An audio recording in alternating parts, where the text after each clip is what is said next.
আজ একটি নিরামিষ আলুরদমের রেসিপি আপনাদের সাথে শেয়ার করব। তো চলুন দেখি কী কী লাগছে তার জন্য। প্রথমে আমরা 3টে মিডিয়াম সাইজের টমেটো নিয়ে নিয়েছি, তার সাথে স্বাদ অনুযায়ী কাঁচা লঙ্কা, আদা, 3-4টে কাজু বাদাম আর 1 চামচি সাদা তিল। তো এটাই মেইন আমাদের আলুরদমের মশলা। তো এটাকে আমরা পেস্ট করে নিয়েছি।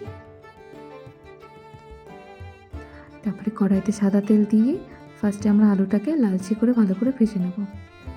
তেল গরম হয়ে গেছে, তো আলুগুলো আমরা ফার্স্টে দিয়ে নিলাম। একটু নাড়াচাড়া দিয়ে এরপর এর মধ্যে সামান্য লবণ,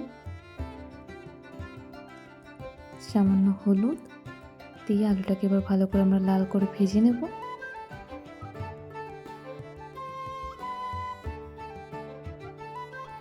আলুগুলো লালচে করে ভাজা হয়ে গেছে, তো আলুগুলোকে তুলে নিচ্ছি। এবার কড়াইতে আমরা সামান্য জিরে, 2টো তেজপাতা আর একটু গোটা গরম মশলা ফোড়নে দিয়ে নেব।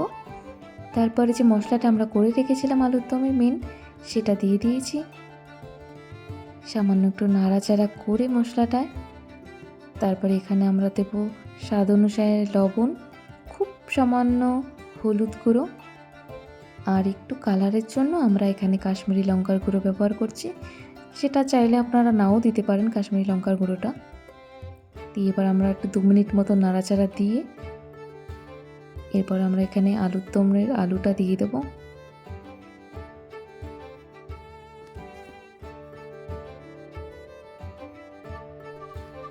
এবার আলুটাকে দিয়ে আমরা মশলার সাথে ভালো করে কষিয়ে নেব 3-4 মিনিট মতন, যাতে আলুটার মধ্যে ভালো করে মশলা ঢুকে যায়। 3-4 মিনিট পর আমরা এবার এখানে টক দই দেবো। 2 চামচি মতন আমি এখানে টক দই দিয়েছি। তো টক দই দিয়ে একটু নাড়াচাড়া দিয়ে সামান্য পরিমাণে এখানে আমরা জল অ্যাড করব, যাতে মশলাটা কড়াইতে লেগে না যায়। সেটা আপনারা একটু বারবার করে চেক করে নেবেন।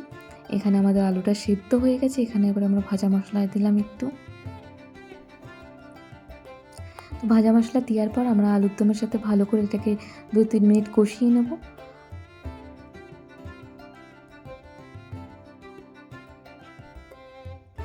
এবার আমাদের আলুরদমটা রেডি হয়ে গেছে। সামান্য পরিমাণে জল দিয়েছি, আলুও সিদ্ধ হয়ে গেছে আমাদের।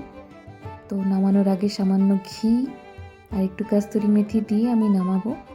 আপনারা যদি কাস্তুরি মেথি পছন্দ না করেন আপনারা দেবেন না, কিন্তু কাস্তুরি মেথি দিলে আমার মনে হয় খুব সুন্দর একটি গন্ধ আসে আর খেতেও আমার ভালো লাগে। তো আপনাদের যদি পছন্দ না থাকে আপনারা কাস্তুরি মেথি নাও দিতে পারেন। আমাদের আলুরদম পুরোপুরি রেডি, কিন্তু এখানে আমার মনে হচ্ছে একটু ঝোলটা একটু লাগবে, তাই আমি সামান্য জল দিয়ে আর একটু ফুটিয়ে নিয়েছিলাম। বাস আমাদের আলুরদম এবার পুরো রেডি।